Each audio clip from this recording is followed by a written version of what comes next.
What's going on YouTube? It's Tej, back again with another video, and today we kickstart our final rounds of position rankings. Today focusing on offense. Tomorrow will come the defensive side of this video, and then 2 days from now we will go over my final top 100 big board. Really excited to bring all this content your way, and a lot of the names you'll see today and tomorrow will be littered throughout that top 100. And as we go through today's video, we're going through 15 slides here, 5 names per. I don't have the time to go in an in-depth, deep, nuanced breakdown. I'm not going to make this into a 3-hour thing. So this is going to be kind of my quick hitting thoughts, and I'd almost encourage you just to focus on the small numbers to the right of people's names, the tiers, because I almost find that to be a more efficient way of thinking about where these guys might go, where I personally think these guys should go, and how I'm breaking them up from one another. But yeah, we're going to go through all the offensive positions. If you have a question about any one of these prospects, because you feel like I didn't go into enough detail, odds are I went into pretty deep detail on my past version of this video, or if you just want to leave a comment, or you can even just message me on DM with DM on Twitter. I'll get back to you, especially if you hit me up on Twitter. I'm gonna hit you up because I'm gonna eventually see that DM. So if you have any questions about these prospects, feel like I didn't go into a deep enough analysis, let me know down below or in my DMs. So let's go ahead and start talking about quarterbacks. I got Caleb Williams, Drake May in the number 1 tier. I really do think of this as kind of a Burrow Herbert type of situation. Not that that's 1-for-1 the comps for these guys, but love the playmaking ability that Caleb Williams has. He's a great athlete with the ball in his hands, really underrated there. And he was someone that I had kind of been knocking for like his ability to play within structure. But then once I got to the end of the season, I just watched everything back to back to back to back, and that's kind of the advantage of all 22. You can kind of structure it that way, to where you can look at all the plays where the ball's out in X amount of time, stuff like that. And when you just watch it all back to back to back, as opposed to the course of a season, game by game, you're just kind of thinking about things that maybe they didn't do well. So we have a special appearance here. But once you sit down and watch it all back to back to back, the knock of him not being able to play within structure, I think is a little overrated. Because I think he has that strength. Drake May, man, I think people are nitpicking pretty hard on him. It's like they want to find all the flaws that they possibly can with Drake May. I think legitimately, if he's been working this offseason, it's going to be like Justin Herbert, where like we nitpick so hard that, that really wasn't as big of an issue as it seemed. One good offseason working with a quality QB coach, all those problems are gone. I think it could really be that quick. And maybe it takes a full year of NFL play, but I think by years 2, 3, 4 of this rookie contract, people are going to see Drake May was worthwhile going. I think he should go number 2 overall. We'll see if that ends up happening. And then here's probably a shock. Penix just over Daniels, but I have them in the same tier. And their biggest knock is why I struggle with these guys, because I love Michael Penix. Trust me, I think he's the best pocket passer in this class. Just like point and shoot, trigger man. Like just if you have a coach who can scheme guys open, Penix can make those throws. But neither one of these guys attacked the middle field a ton. If Penix's career ended with that Texas game and kind of went out on a hoorah, like boom, I attacked the middle of the field a ton, kind of like Stroud a year ago, that awesome game where he's breaking pockets, extending plays, doing all the stuff we hadn't really seen him do up until that point. And then they lost that college football playoff game, so that was like what he left us off with. If there's anything happened with Penix, I feel like he'd be first round locked. But then we saw the Michigan game, that wasn't pretty. And that's going to be a new age defense that really takes over college football, the NFL as a whole. So I am a little concerned about that, and I think both these guys are ultimately going to have a scheme that takes advantage of what they are. Like I think Williamson may become the scheme. That's why they're tier 1. These two, I think they need a scheme to fit. I think Penix and a McVay, KOC, Kyle Shanahan, kind of offense, he'll be great. Daniels with a guy who really wants to take advantage of the rushing ability of the quarterback and wants to attack, along the sidelines less over the middle of the field. He'll be great. Like I kind of think about him going to the Giants, man. I'm like, oh, dude, him in a vertical-based Dable offense where he wants to use the quarterback's legs, like that'd be awesome. So, I think these guys just need to find the right situation. And then we get to J.J. McCarthy, and we'll go ahead and move on to the next. I have McCarthy and Nix both in the same tier. I like both these guys. And more often than not, you'll see throughout this, my tiers are set up with one high floor, one high ceiling guy. Typically, there's a kind of way to, I don't want to say save my ass, but that's just kind of how I bundle these guys more often than not. McCarthy's your upside play. Nix is your floor play here in tier 3 of QBs. I think, first round's definitely, I think they both deserve to be in the first round. I think all 6 of these guys are going to be in and around first round grades when you give them the quarterback half round nudge in their direction. But I like the upside of McCarthy. He's just going to have to learn how to layer throws. He needs another year. He needed another year of college play, but you're 27-1, won the national championship. You're not going to go back to school. So if he gets to sit for a year and he gets to work with a good QB coach and has a good starter in front of him, I just think with the right amount of time and maturation, absolutely, this guy could be a high-level starter. I don't see elite ceiling with him. I just see I think at best I think JJ McCarthy, and this might, old takes exposed here might come back to haunt me. I think like his ceiling's probably like QB8. Like, I don't really think there's a world where I see JJ McCarthy, even in his like best year. QB8 is probably where I just can't imagine a world where there's not at least 7 guys better than him, So, but we'll see. Time will tell. And then Bo Nix, like, I don't think he'll ever. I mean, maybe he'll get into QB8 status, but it's at the same time, it's like, he'll probably be no lower than QB 32 around the league. Like, if he's just Gardner Minshew, Jacoby Brissett, perennial QB 24 through 35 year in and year out, it wouldn't shock me. But I think on a rookie contract, you can win with those guys. So, like, while the Broncos are paying Russell Wilson a lot of money, you get cheap with Nick, spend that money elsewhere once you get past the dead cap hit of Russ. Like, you can play with the guy because he's good enough. And honestly, I think he's got a skill set where we know who Bo Nix is. Like, he's probably not going to get a whole lot better. Like, he is who he is. So, like, if you're looking to win now and need a cheap guy at the quarterback position, he makes a lot of sense. Rattler is also going to be in that, tier 3. He's definitely an upside play. But I buy into this maturation, and I think he's a natural thrower, ton of arm strength. You don't have to go back far before he was the number 1 guy preseason rankings. Back in the 2022 draft. And, in retrospect, it's going to be interesting to see if he gets a shot. Is he the best quarterback of that 2022 class? Had he declared, even though it was a shit year, like, did he end up being the guy that had the most talent? Right now, it's Brock Purdy. And, so I think he's got the chance to do it, which would be kind of fun to see. But like the upside and promise that comes with him. Michael Pratt, not going to wow you with his arm, but does a lot of other things right. Really nice touch. Like his accuracy as well. Jordan Travis, he's kind of poor man's JJ McCarthy in a lot of ways. I don't think the arm talent or accuracy is there, but I mean that from like a leadership standpoint, right? Like JJ gets all this hype about being 27-1 and he turned around Michigan and all that stuff. Jordan Travis did the same thing at Florida State, and I like his legs. I think the accuracy can be cleaned up over a year or two. I'm really hoping he goes to Seattle. I mean, I say that now they have Sam Howell, so maybe it's not. But before the Sam Howell trade, I was really hoping he could go there, sit behind Geno for a year or two, and then let's see what this becomes. But now maybe that situation's elsewhere. I don't know where, but maybe it's Tampa Bay. I don't know. In a couple of years' time, maybe get a chance. I don't know. I don't know. But I still think after 2 years, this guy might be somewhere. It'll take the right QB coach and it'll take the right quarterback ahead of him to coach him up. But I think there's more good there than bad, and I think he's worth that late 3rd, 4th round flyer. Then we get Austin Reed. This is kind of like at this point, like I'm probably not drafting these guys unless I need a cheap backup and I play in a West Coast offense, and that would be Austin Reed, right? I mean, same school as Bailey Zappi, a lot of the same strengths, being able to play on time, good accurate passer, not going to wow you with arm strength, kind of quirky mobile. Like, I don't think he's actually like super athletic, but kind of has that like, moxie about him where he moves okay inside the pocket and can extend plays. People kind of underestimate him, maybe that's what it is. But also playing on a smaller school competition, so he's just kind of the day 3 guys that aren't Michael Pratt or Jordan Travis if they make it to day 3. He's the guy I like, the most, I guess. Let's get on to running backs, and I feel like my running back rankings are going to probably piss people off because there's going to be a couple guys that I don't talk about here that I like. I don't think the top end of this running back class is good or great. I think it's just good. I think it just kind of, the top end of it is good. And then after that, then you start to get into the depth of it. I think like 4th, 5th round is a great time to pluck a running back because they're all pretty solid in that range. But I like Corum at 1. I love the vision, love the contact balance. Man, there's just not much this guy can't do. And I think the last 4 games of Michigan season, you saw that short area explosiveness come back. Don't think he started this year as the same guy he was in 2022. I think he was just recovering from that knee injury. And then last 4 games, we saw him in that phone booth, the ability to win in short, tight areas because of his short area explosiveness. It came back. I know there's a lot of MJD comps out there and stuff like that, but man, I also see a lot of Nick Chubb with Blake Corum. Not to say he's gonna be that good, but like I could see like poor man's Nick Chubb. Trey Benson, poor man's Jonathan Taylor. I can see that. I know that franchise guy's kind of throwing that one out there. I see that. Better long speed than I think going into the combine. I was kind of thinking 4.44. He ends up running 4.39. I think he's a better receiving back than Florida State wanted or maybe saw him as, but I like his vision. Forced missed tackle rate's great from PFF, so there's a lot to like here. It's just like, I don't think he's a first round guy. I'm not quite there with Marcus from that franchise guy channel, but not too far off. Like I like my tier 1 guys I like in the 2nd round. Like I'd be fine with that. So that takes us to Jonathan Brooks, only 1-year starter, a lot of tread on the tires. I think that kind of gets overrated when it comes to value and stock. But he was sitting behind a lot of really good Texas backs, so it wasn't like he was not good enough to see the field either. He just had guys like a Bijan Robinson, Roschon Johnson ahead of him, who I liked a ton in last year's draft. But I think a solid pass catcher, pretty good blocker too. I like the vision, contact balance, burst both between the tackles as well as the ability to run outside the tackles. Just going to come down to who he is after that knee injury. I think it may take a year, but by year 2, Jonathan Brooks could end up being the best running back in this class. That's just, it's hard to project that.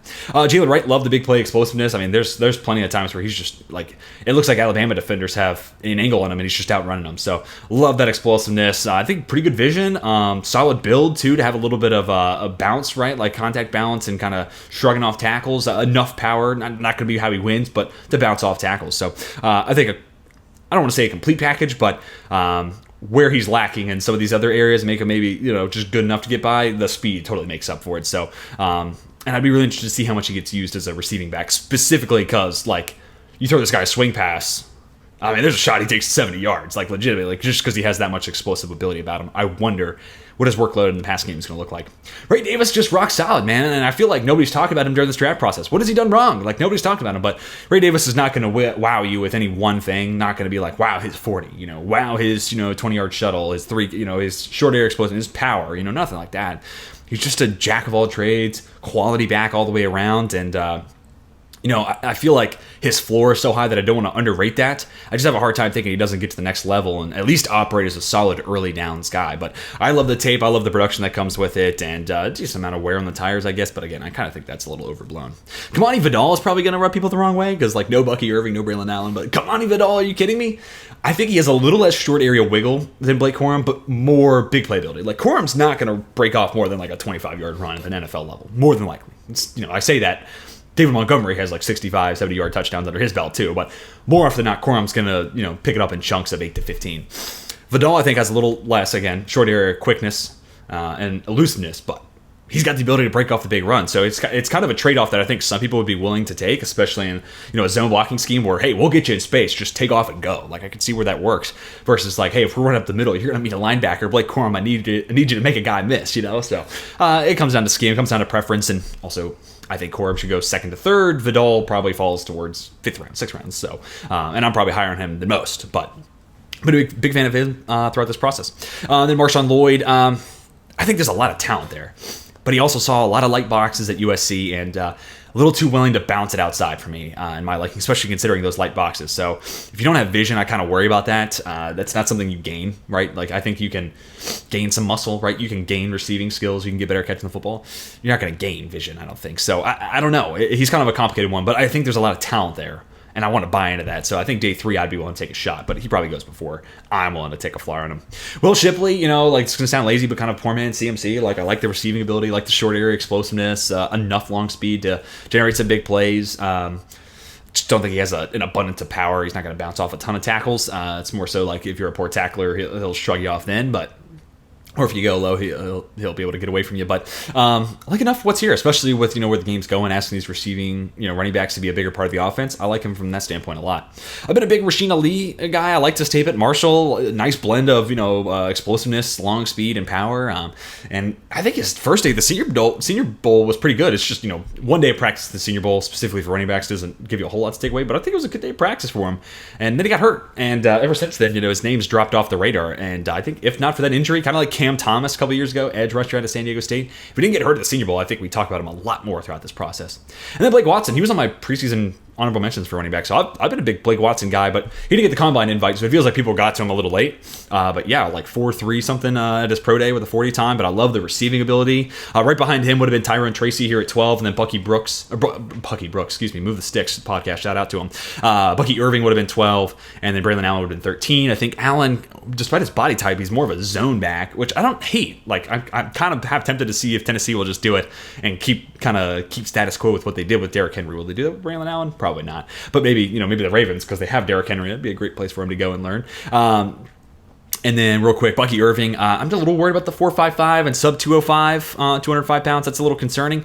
But I will say, and I'm saying this whole draft season, I love guys, and I underrated this in Devon Achane, unfortunately. Guys who can maintain top speed as they steer and change directions. That does not come along often. And I underrated in Devon Achane. He should have been higher by running back rankings. So when I see Bucky Irving do that, I'm like, damn, man, I feel like I'm underrating that skill set again. So I don't know. I might eat my words with RB12 and Bucky Irving. And then, 10 and 11, it was close. Tyrone Tracy, I was really close because, like, receiver, running back convert. Blake Watson, same deal. Receiver at ODU, turned running back. Then he transfers to Memphis. Ultimately, that was kind of the nudge. I like seeing small school guys go to bigger school and handle that competition. Great. We did see Tracy transfer from Iowa to Purdue. But to me, that's kind of on the same level field. So I've seen Watson go to a stiffer level of competition and more than handle it. So I'll give Watson the nudge here. And I also think a little bit more athletic. But I'm intrigued by him and Tracy. I'm a sucker for these receiver turned running back types. And I'll try to be pretty clear throughout this where my biases maybe come in with these different positions. Then we get to receiver tier 1. I finally sat down and kind of looked at my receiver rankings. Granted, my process has changed a lot, so it's kind of not apples to apples, but yeah, I think Marvin Harrison Jr. is the best receiver prospect I've ever scouted. Number 2 would be Jamar Chase. 3 would be Neighbors. And then 4 is either Odunze, Lamb, or Judy. Lamb and Judy pretty much had the same grade. It was just kind of ceiling versus floor argument. And, ironically enough, I was like, ceiling, CD Lamb. Floor, like the route running, Judy's going to get open. LOL. The Browns certainly think so. But, hey, I'm just going off the prospect grade. I'm not, trying to count my wins here. But Odunze would fit somewhere in there. So he's one of the 6 best receivers that I've ever scouted. So this year he's receiver 3. That's flat out ridiculous. They all kind of do it in different ways. And I think I understand where people are like, I have Neighbors ahead of him. This comes down to, do you want, if Marv, this is just lazy comps. I'm not saying it's 1-to-1. But, let's say DeAndre Hopkins versus, Neighbors is Tyreek Hill. For 10 years, that's a conversation that a lot of teams would spend hours debating. Like, D-Hop's so solid, consistent. Give me that guy. I'm not going to have any problems with him on the field. Other teams can be like, Tyreek changes everything about the game as it's played. He changes everything on the football field. So, that's kind of a fun, I just want to hit on that. I have Marv at 1, but I totally get where if people have Neighbors ahead of him just because maybe there's a little higher ceiling, I get that. No, Dunze just any other year would have been receiver 1. It's really unfortunate that he's in this year's class.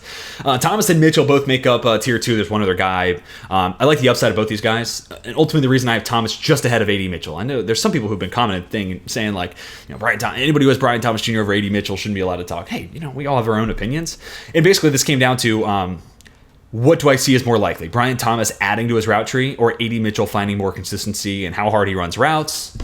I decided that, I think Brian Thomas has got enough wiggle to where, he can add a dig route. He can add a slant to his repertoire. And if he does that on top of the vertical stuff, he's going to keep DBs honest. A.D. Mitchell, it's like I think he's going to need the right team to motivate him. He's going to need to play for a winning team for that matter. He's going to need the right receiver coach to kind of push him in the right direction. He's going to want other receivers that can kind of push him. I think if he steps into a room, he's wide receiver 1. I don't know. That might motivate him to work harder, but also might be I'm the best receiver here. Who else are going to throw the ball to? So I don't know. And I haven't interviewed the guy. So we're going to talk about this with IDL tomorrow. I won't add or detract from any of these guys. There are interviews I've seen of these guys and I want to move them up, but it's not fair because then I should be dinging people like Tavondre Sweat or an A.D. Mitchell because of maybe where effort concerns come in. But I think Thomas, I feel pretty confident he can add to that route tree. And I think Mitchell will find more consistency, but I'm more willing to bet on Thomas than Mitchell, I guess, in that standpoint. But it's close. I like them both a lot. And then Ladd McConkey's floor is so high. So those two are kind of your upside plays. Ladd McConkey's floor is ridiculously high, especially when you talk about his 40 time and some 7-second 3 cone to go with it. It's yes, he's that sharp route runner, but that 40 shows that this guy can win deep down the field as well. He's much more akin to a Chris Olave, Garrett Wilson type than he is Wes Welker. And when you add that long speed on top of what he can do, it's just what he can do as a route runner underneath. And honestly, I think he's a better underneath route runner than Tyler Lockett. So I don't even like that comp. Honestly, Garrett Wilson is the one that kind of I feel that's the closest one I've seen so far. Got to put him in tier 2. Jalen Polk's my guy. He's wide receiver 7. I've somehow managed to be behind Connor Rogers. He had him at wide receiver 6, but I love me some Ladd McConkey. So Polk's in the next tier. Tier 1, I think these guys are going to be alphas. Tier 2, I think they have the upside to be a number 1 in an offense, or in Ladd McConkey's case, dude, if he's your 1B, that's almost kind of where I see his floor. Nice number 2 to really solid 1B. And then we get to these, tier 3 guys where I'm like, dude, these guys are all rock solid number 2s. I'm happy about these guys being my number 2 receiver. Polk, I just love the hands, the nuance. He's just a guy that has great feel for the position. He's one of the most developed receivers in this class. I know his athletic traits aren't awesome, but he kind of makes up for it everywhere else, and specifically between the helmet or in the helmet. But it's the hands and it's the between the hashes route running, the ability to separate and make those tough catches over the middle. I've said this 1,000 times, very Chris Godwin-like, and I think it was Connor Rogers who I heard say that first, so credit to Connor Rogers on that. I think that's a perfect comp. Ricky Pearsall has been my guy. I've loved Pearsall from the jump. I think he can play inside, he can play outside. He's a little slimmer than Devontae Parker, but if you add a little more mass, I think he could be kind of an X, and I keep saying that because, if New England takes him at 34, I'm kind of here for it. Bulk him up a little bit and just let him play Devontae Parker's role and just, he'll actually separate. How nice would that be? Or you play him in the slot and you take advantage of that, and he's got long speed to go with it, so you can run those slot fades, which are, more and more prevalent both in college and in the NFL today. So I like Pearsall a ton. Keon Coleman's interesting because it's do you buy into the 40? Do you buy into the gauntlet? I personally care more about the gauntlet, if I'm honest. And do you think he can add more as a route runner? I think he can. In college, he's dealing with school. He's also at, one point at Michigan State playing football and basketball. I think now with his sole focus on being a receiver, he'll add at least a little bit. And again, with his vertical stuff, it's kind of like Brian Thomas Jr. Like, dude, add a slant and keep DBs honest with the dig route, and you're good. Like, I really think that's all you need. And find the soft spot in the zone with a curl route.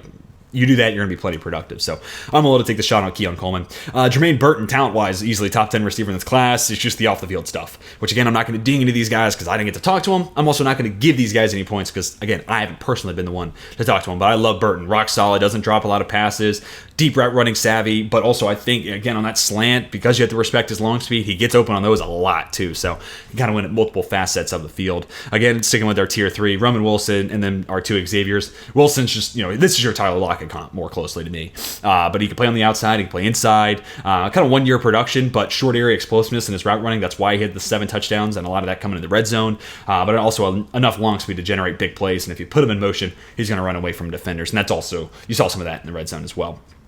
Xavier Worthy, then Xavier Legette. 4.21's pretty awesome. And I think 75 catches last year at Texas. I think Worthy can be a more possession-based receiver. Texas felt like every year they wanted him in a different role. So I feel like at the NFL level, let's find a more consistent role for him to be in and let him do that year over year. But I think, route running-wise, it's there. Maybe he's a little light, but I think once you get to NFL strength and conditioning program, I know Texas got a good one, but it's a different beast at the NFL level. And then we get Xavier Legette. Yeah, nice sub 440, sub 4.40. I know it's a 1 year wonder kind of thing, but I like his ability to go one up in the air, and I know that's inconsistent in how it translates to NFL. Another guy with a mean slant off of it. Nice yak weapon, too, and that's kind of where he gets these A.J. Brown clones because body type's there, but also bowling ball bouncing off of tackles. I'm willing to buy into it, even though he is a 1 year breakout. I'd love to see a world where him and Spencer Rattler can unite because I'd love to see that continue. And then tier 4, these are solid number 2s to high-end 3s, and that's kind of where we're at here. I like Javon Baker, not special athletic-wise, but I think he does a lot of, kind of like Jalen Polk, just does a lot of the little things right. Love his ability to go in the air, like his release package too. Johnny Wilson, 6'6", and 236, that's just, and the way he moves well for that size, man. It's just a rare build, and I'm willing to take a flyer on that. Troy Franklin, this is going to be the one that I think single-handedly I hear the most comments about. I get it, some people have him in the top 5, and good on you. I'll let you take him that early. I'll take him in the 3rd.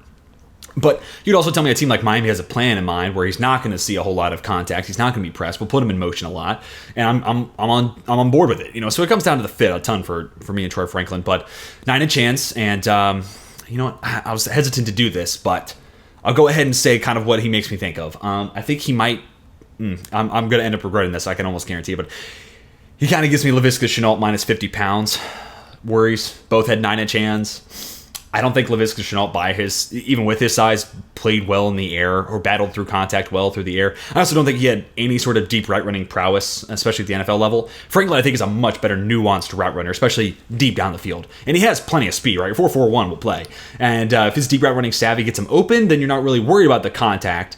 But he's going to have to play through contact, and I'm not sure he can at 173. So I worry about the small hands, a lot of drops under his belt, and I worry about that frame being able to compete deep down the field and in the air. So I like him as a 2, low-end 2, high-end 3, and you gotta have the right role for him. He's got to play Y, off line of scrimmage, get away from press, or he's got to be a Z, and you got to keep him in motion. That's kind of what I think you need out of Troy Franklin. Also, like the yak skill set. So I don't know. There's things I like. I'm not trying to hate on the guy. Again, I think he'd be a solid top 3 receiver, and I don't see wide receiver 1 potential. Jalen McMillan, big body slot, nice yards after the catch ability, can work the intermediate stuff, work the middle of the field, hard to bring down because 6'1", 205 is a unit. So, if not for the injuries, I feel like we'd be talking about him more. Malik Washington, I'll stand on this, and he's going to be in my top 100, man. If this dude's not 5'8", if this dude's 6'2", we're talking about him in the top 5, and I'll stand by it. I think Trevor Sickman on the NFL SE show they just had said the same thing, and I couldn't agree more. If he's 6'2", this dude's top 5 receiver in this class, no doubt, because he knows how to play the position. And he was easily the best receiver they had at Northwestern, and they just had a horrific passing attack, and they couldn't get him the ball. And he's the only reason Virginia had any shot at staying in games. He was willing them to points on the board. So, and especially at his size, what he did in the red zone shows ball tracking skills, kind of a even shorter version of Jahan Dotson, where it's like this dude can see the football so well, the hand strength's there, he can pluck it out of the air, but he's also got nice speed, yards after the catch ability, short ear explosiveness to separate. I like a lot of what's there. And if I didn't mention it already, nice yak player too. Tez Walker, inconsistent, like the Kent State tape more than the UNC tape, but fastest GPS time at the Senior Bowl. I'm willing to take a shot on that at some point. Like late third, early fourth, if I'm the right team, and I'm just looking for a dude to be clear out. Like if Kansas City at 95 is like, how do we replace MVS? And they took Tez Walker, I'm fine with that. Or if a team in the fourth round is like, we just need someone to run clear out routes, I'm cool with this. So I don't know. I hope his hands develop at the next level, which I think getting open's the harder skill, especially deep down the field than reeling in passes, but also like when push comes to shove, it doesn't matter if you got open if you drop the ball. So need his hands get more consistent, then I could see him being a better player. And then I'm a little bit more of a Jamari Thrash guy than a Malachi Corley. I think Corley's better the yards after the catch guy, but I think Thrash actually has some receiver nuance in his game. No disrespect to Corley, but I think he actually has like more route running prowess, could get open deep down the field, and a little bit better of 40 time. So I got Thrash just ahead of Malachi Corley. In between him is Brendan Rice. The athleticism is kind of inconsistent on tape, and I don't mind the Senior Bowl, him being willing to show, like, I can be a contested catch guy, but it also makes me worried that sometimes I see you separate and get away from guys, sometimes I don't, and now at the Senior Bowl, this chance for you to prove yourself, you're not separating, you're just winning through physicality. The next level, I'm going to need you to separate, so like, I just... kind of a fourth round X, and you just kind of hope he doesn't turn into Devontae Parker, and worst comes to worst, he becomes Devontae Parker. Parker's hung around the league. I'd be fine with it. Kind of late third, early fourth. Like if the Ravens took him at 93, I'd get it. I'd get it. Big body, physical guy. They don't really have that right now, so I'd be fine with it there. But somewhere in the fourth round too, I'd be cool with it. Malachi Corley, as we just talked about, I just don't think he's there as a receiver. He's just a tank to bring down. He's awesome with the ball in his hands. I think second most forced missed tackles last year. I mean, yeah, no doubt. But they also put the ball in his hands a ton, so that will certainly play a factor. And now that I'm looking at this, I did not update that screen. God, I am just the worst. As we get another appearance from Kamani Vidal here. Apologies, that should have been Brendan Rice. Then Jacob Cowling, I've been pretty high on. He was my receiver honorable mentions, way too early rankings last year, not this draft, but 2023. Like the deep speed, he's a really small guy, but shifty. And if 5'8" is going to work for him, it's kind of like the Troy Franklin thing, where you have to keep him in space. And if he can separate deep down the field, then he'll be a big play guy. But if he doesn't get away from a defender, then I don't think his frame is going to win in the air and contested catch spots, and he really hasn't done it in college that way. So he's going to have to get in space, and then once he's in space, he's really fun to watch. And also another guy, UTEP to Arizona. I like guys that go from small school to bigger school and handle that leap in competition. Adia Smith, another one of these great yak players. I think he's starting to figure it out as a receiver. He's kind of a hybrid receiver running back, but I'm kind of biased to those guys. I think Adia Smith is kind of your gadget slot receiver. I like him here. And then Luke McCaffrey. Jawan Jennings is on a one-year deal, and I think McCaffrey could end up in San Francisco because his brother's there, and Shanahan loves his McCaffreys, obviously dating back to Mike Shanahan and Ed McCaffrey, but he's also, like, I could totally see him being a Jawan Jennings replacement. Big body, willing to tackle, former quarterback, too. I always think that's kind of an interesting background for QB or a tight end. Also, willing blocker if I haven't already said that. So, again, kind of the Jawan Jennings replacement. I could see that. But willing to go make plays over the middle of the field. Soft hands there. Not too many drops under his tape. So, for a QB converted to wide receiver pretty late in this process, I actually think he plays the position pretty well, which would make sense, given his dad, right? We get to tight ends. I'll be pretty quick here because it's not special after the first few names. Brock Bowers, obviously, he's the best tight end prospect I've ever scouted.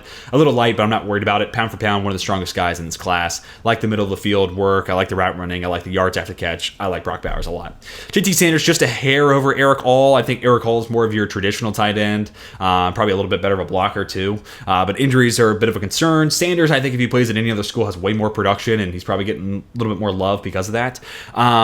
The 40 wasn't as good as I thought it'd be, but you go to the Shrine Bowl, and he's separating. He's getting open. He looks big, fast, and athletic, and I'm willing to buy into that. Ben Sinnott, love the 3-cone, and you see it on tape. Like, ability to plant his foot, cut on a dime, love that. So I think he's a kind of middle of the field separator. They're just running away from linebackers, and then bigger than most safeties too. So he's almost more your prototypical tight end, but I think All's a better blocker, so that's why he gets the bump. Theo Johnson's right now probably more of a seam runner, vertical guy, work in progress as a route runner, but I'm going to take a shot, especially from like the Jets in the fourth round with one of those 2/4. Like, this guy's just my seam running tight end that Rodgers had a ton of success with, but he's way more athletic than Robert Tonyan. Yeah, let's take a shot on that guy. So you gotta have the right role in mind. Kate Stover's also in tier 3. He's not super athletic, but great blocker, can play in line, kind of a tank to bring down. This is your enter cliche Jason Witten comp, like that sort of stuff, like poor man's Witten for sure. Work the middle of the field, find the soft spots in zone, QB friendly, goes attacks the ball when it's on its way, doesn't wait for the ball to get to him. He wants to go make a play, won't let a defender get get his hands in that window. So just does a lot of the little things right. Good blocker. Just not going to wow you athletically. Jaheim Bell is kind of a Jonnu Smith player. Love his athleticism. And, like, put him in the backfield, and I'm kind of interested. But the inline stuff's going to be a huge question, and how much he can be a good blocker is obviously remains to be seen. Jared Wiley, another good player, another seam-running tight end. I kind of like him more on day 3. He's getting some day 2 love. I'm a little bit lower on him, but I do like Jared Wiley. I just don't think he really separates himself any more than the guys ahead of him, Tanner McLaughlin, kind of receiver background in high school, became a tight end. It's taking some time to get his body into that, but I'm, kind of like Jaheim Bell, Jared Wiley, how much inline is he going to play because of his weight, but I think McLaughlin's come a long way in adding to his mass. Can he add another 5-10 pounds of muscle and learn how to block? Maybe. I think of these 3 guys, he's probably got the best shot, and he's also got a really nice feel for playing the receiving side of this because he does have that high-end receiving background in high school.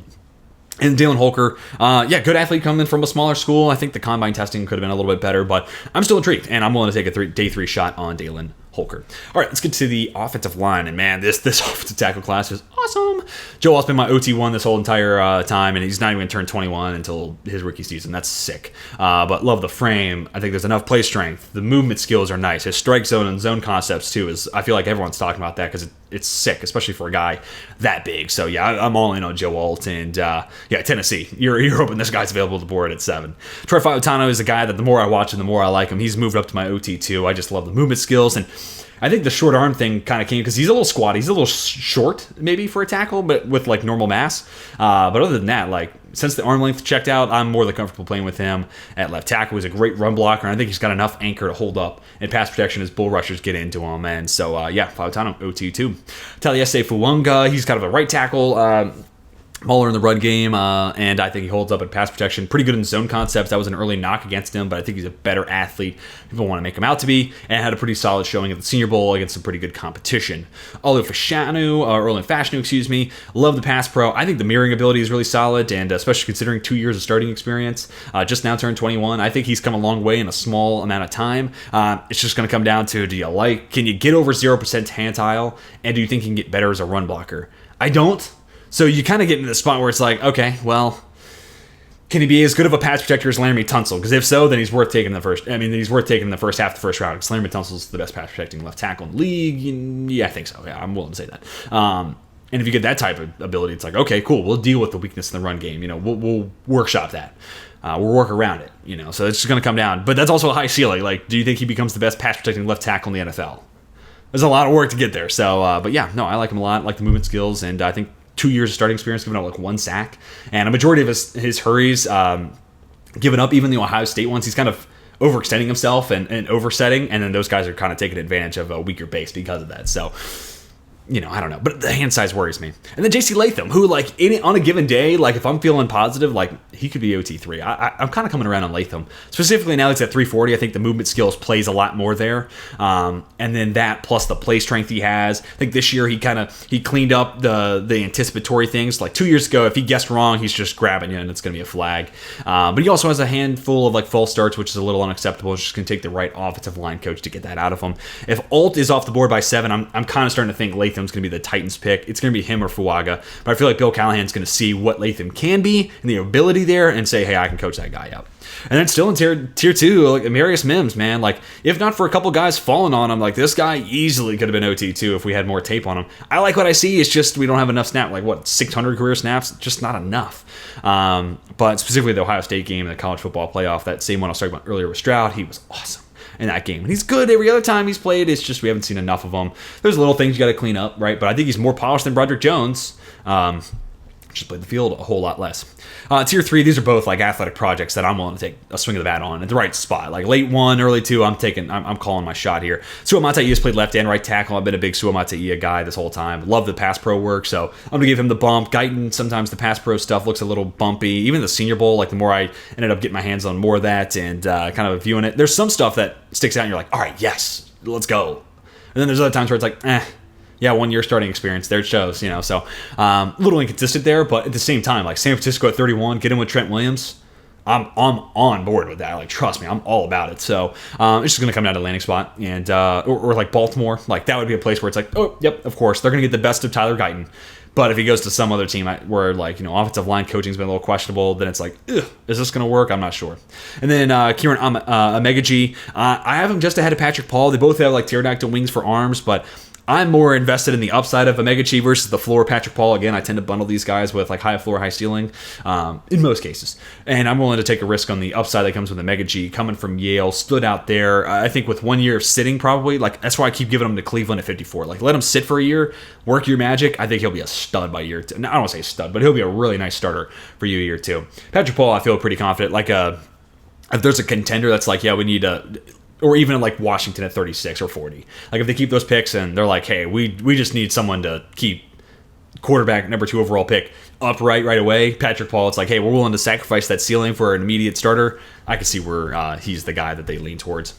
Interior offensive line, Jax Powers-Johnson to me is the best center I've ever scouted, and I don't hear a whole lot of people saying that anymore. I felt like he lost all his steam after the Senior Bowl for whatever reason, but good enough athletic testing, and whether it's 334 when he weighed in at the combine, or at Senior Bowl, 328 when he weighed in at the combine, I think that's good enough to play guard too, so you're getting true flexibility. If you look at Oregon's screen game as just his run game blocking or his run blocking, I don't know how you can't be impressed. Plus, like, an abundance of play strength to anchor. There's also reps where he loses, but he's such a good athlete to where he gets back in a frame and recovers. And that's why I was surprised his athletic testing wasn't better, because he had that Penei Sewell trait about him, another Oregon guy, where it's like, yeah, they lost, but then they somehow recovered and got back into frame. How'd that happen?